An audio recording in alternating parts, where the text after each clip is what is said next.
Hello, I'm Leo Akana. A very good Friday afternoon to you, and thanks for joining us on Extra.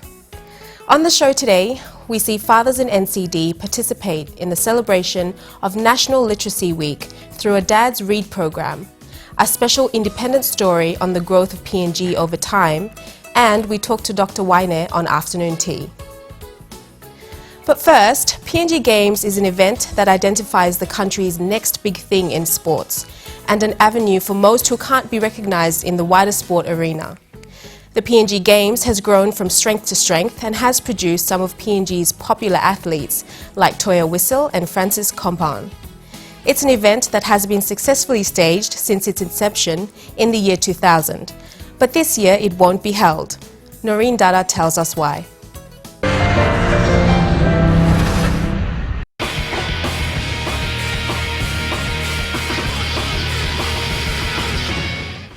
The concept of the PNG Games was first developed and introduced by the PNG Sports Foundation in 2003. The largest national sporting meet is held every 2 years with the intention to promote and develop national unity and provincial pride through participation in sports.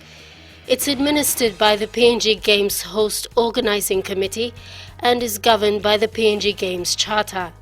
The last PNG Games was held and hosted by Morobe Province, where a total 28 sports was played. Morobe Province topped the medal count, followed by Central on second, and the National Capital District finished on third place. This event is what grassroots athletes wait, train and prepare for in 2 years, and it's something they wait to showcase their talent in the hope they are noticed for national representation in their respective sporting code. But 2016 has come with its stack of surprises, including this week's announcement the Games will be deferred from November to March 2017. And this is because the PNG Games Council, with the backing of the national government, have decided that the FIFA World Cup as a world event needs to be given its prominence, needs to be given a standing ovation by itself. We need to promote it and we need to ensure that the world sees Papua New Guinea hosting two events at the same time. PNG's biggest event and the FIFA World Cup will of course lose traction of the FIFA World Cup and also the PNG Games as well. And we don't want that to happen. We want the FIFA World Cup to shine and for the world to see our country over the next 3 weeks in November, and we want the PNG Games to shine too for the people of West New Britain and everybody that will attend. It will also allow for all the provincial teams to have more time in training. And by having the Games deferred now to March, it will also allow us, after experiencing such a world event in November, gain greater experience to be able to also perform and assist and ensure that the Games in West New Britain rises up to its expectations. With that, I also want to extend my gratitude to my council members for their wisdom, their guidance and direction for the rest of our youth in Papua New Guinea, particularly for this event. And as the Minister has said, this will give all of us an opportunity to sharpen up, plan a lot better than what we currently in right now, leading into the activities of 2016 in 2017. So there you have it, another 5 months added to getting into tip-top shape for the 7th PNG Games, which will be held in Kimbe, West New Britain Province.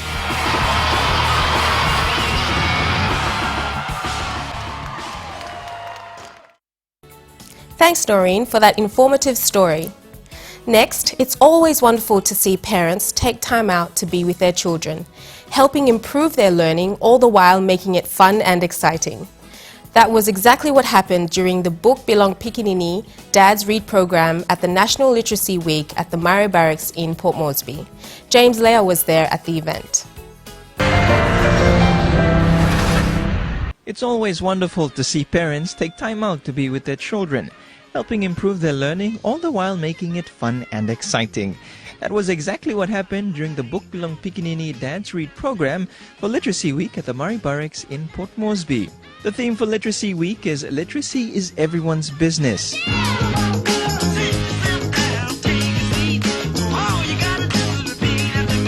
Dads in Port Moresby were out in full force to help out. And 100 fathers were asked to come along with their kids, where they were given t-shirts, library bags and books and other educational merchandise to help inspire them to read to their children.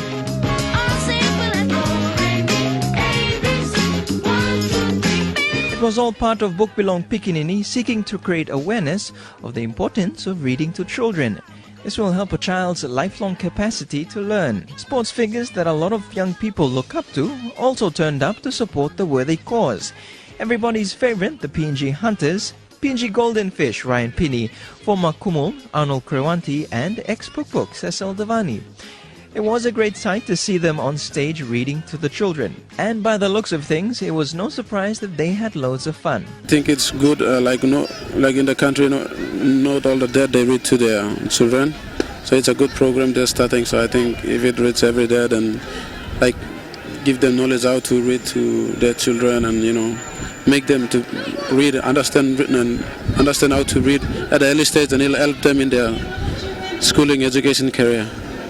So now you can read lo front, you feel so on them. You never so. Well, I like it too. I like to read to the little children, and I know it's going to inspire them and help them to be better people. I think it's important that we dads read to our children, or so that we start teaching them how to analyze and pick up, have the basics of learning. Mostly out of reading. Our kids learn more things about the surrounding. This event is a first of its kind. What do you think about it? I think it's a good initiative. It encourages and promotes promotes the concept, the principle of fathers reading to their children. It's a great event. Especially for this kind of event that's encouraging us dads, especially dads, to know what is good and about giving this experience and pass it on to our kids that are growing up. And I think it's a good development for our country as well, in economic wise and all that. Why do you think it's important that fathers read with their children? I think it's a kind of a culture that we are trying to inherit it to on our culture. Basically, looking back to our culture, it's like it's a tradition that kids grown up with their mothers. But for this kind of activities that going on, it's encouraging us fathers to get into the system to help us, our kids growing up and with a better understanding of education. So if you're a dad, try reading to your toddler for just 10 minutes a day. It won't cost much, but it will go a long way. Nest. Sports. Very good, children.